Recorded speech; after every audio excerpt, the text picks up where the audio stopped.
रंजना कभी ब्रश नहीं करती थी। उसे कितनी बार उसके माँ बाप ने डांटा, लेकिन उसका कोई असर उस पर होता ही नहीं था, जिस कारण से उसके दांत पीले पीले हो जाते हैं।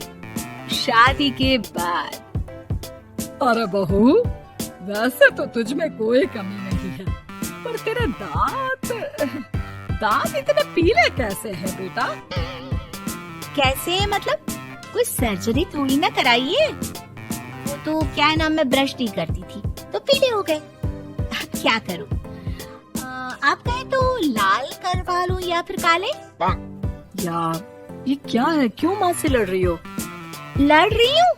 अरे मैं लड़ रही हूँ या ये बोल रही है कि दांत पीले हैं, पीले?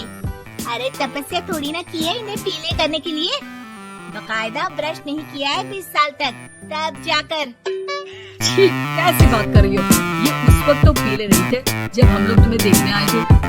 अरे तब साफ करवा लिया होगा डेंटिस्ट के पास जाकर। अब देखो कैसे पीले पीले लग रहे हैं। रंजना सास की तरफ गुस्से से देखती है। फिर शुरू हो गई पीले पीले पीले।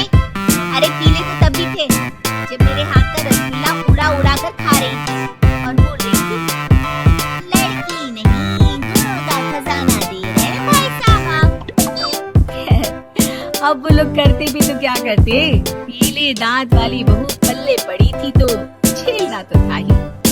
एक दिन कीर्तन में रंजना गाना गा रही थी। अरे कमला बहन, माँ का द्वारा या तो सब शुद्ध होना है, फिर अपनी मुँह को ब्रश भी नहीं करवाती, दूर से पीले पीले दांत भक्ति में बाधा उत्पन्न कर रहा है। अरे कोई 2 साल के बच्चे थोड़ी ना लेकर आई हूँ मैं बहू बनाकर, अच्छी खासी लड़की है। अरे कैसे करवाऊंगा? ये तो उसे खुद करना चाहिए ना। अब माँ बाप तो उसके जैसे तैसे निपटा दिए, ये नहीं सोचा कि सास कैसे संभालेगी। सास बहू को लेकर घर आ जाती है, लेकिन सोच लेती है कि आप इसे लेकर कहीं नहीं जाएगी। अगले रोज बहू कहती है, अरे क्या हो गया, मंदिर नहीं जाना क्या? कीर्तन का वक्त होता है। मेरी मधुर वाणी से कान्हा जी जाग गई और सोती है। आप तो जानती है ना उनकी भक्ति में कितना मन लगता है मेरा। वो क्या है ना, तबीयत ठीक नहीं लग रही है मेरी, आराम करूंगी मैं। तबीयत ठीक नहीं लग रही? मिथुन के गाने पर नाच रही थी आप और आप बोली कि तबीयत ठीक नहीं लग रही। अरे भक्ति में मन लगा लो सासू माँ, ऊपर जाना है, क्या मुंह दिखाओगी आप? हाँ, सास को बहुत बात पर गुस्सा आ जाता है। मैं क्या मुंह दिखाऊंगी, इसकी चिंता तो ना कर, समझी? अपने मुंह की चिंता कर, जो ये पीले पीले दांत लेकर हर जगह पहुंच जाती है। पता है लोग कितना मजाक बनाते हैं। ना जी ना, मैं नहीं जाना कहीं तेरे साथ। तो ये बात है, कोई ना, मत जाओ, मैं अपने कमरे में ही बैठ कर बातें करूंगी। ऊपर वाला दांत को ना देखता है, मन देखता है, भावना देखता है। और अरे बस बस, तू सब कुछ दिखा, बस ये सफेद चमकदार दांत ना दिखाना किसी को, है? जा यहाँ से। बहू को सास की बात का कोई फर्क नहीं पड़ता, वो तो जैसी थी वैसी ही रह जाती है। सुबह नहाकर किचन में खाना बनाना, फिर खाना खाना, कीर्तन भजन करना और सो जाना। एक माँ जी, मैं सहेली के घर जा रही हूँ, शाम को लेट आऊंगी। हाँ, तो जाना, मैंने कौन सा तेरी आरती करनी है घर पर बैठकर। रंजना सहेली के घर जाती है, जहाँ वो पार्टी में जाने की तैयारी कर रही होती है। अरे शिखा, कहाँ जाने की तैयारी कर रही है? मैं गलत वक्त पर आ गई क्या? अरे नहीं यार, उल्टा सही वक्त पर आ गया। मैंने ये साड़ी और ज्वेलरी निकाली है यार, शाम को इनके ऑफिस की पार्टी में जाना है। बताना कैसा लग रहा है ये सब? नहीं यार, इस ड्रेस के साथ तो वो वाली ज्वेलरी अच्छी लगेगी। हाँ, सही बोल रही है, मैंने ध्यान ही नहीं दिया। वैसे तो हमेशा से मस्त फैशन सेंस रखती है। तो बड़ा जाती होगी ना पति के साथ पार्टी में।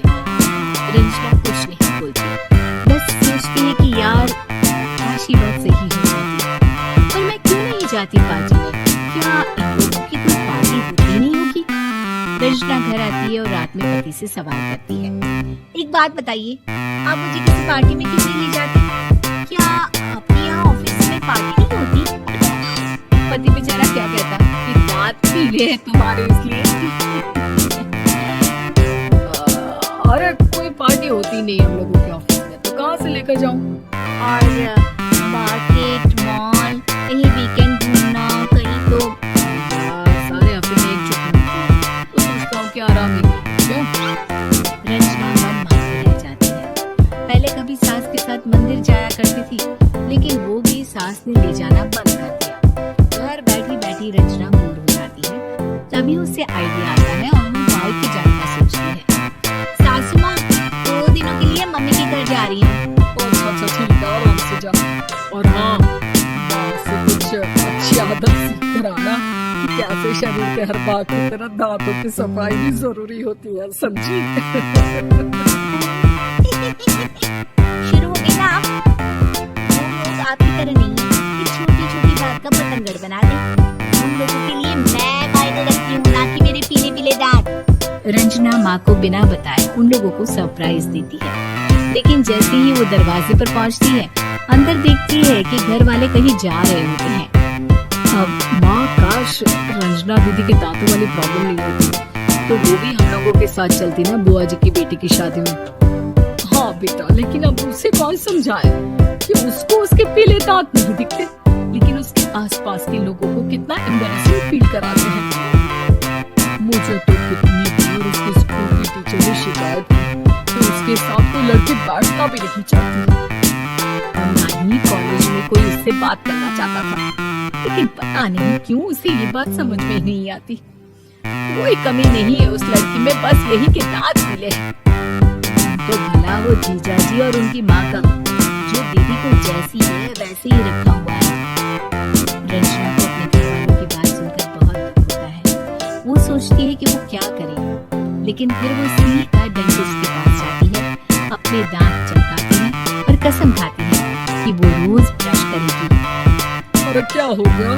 तुम तो 2 दिनों के लिए गई थी ना, तो कोई ना, अच्छा है, चलो आ गई तुम।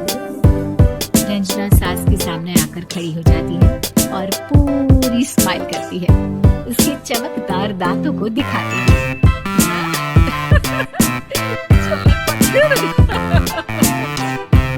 माँ, मुझे माफ कर दीजिए, मैंने आप लोगों को बहुत एम्बैरेसिंग फील करवाया। मैं आज से रोज ब्रश करूंगी।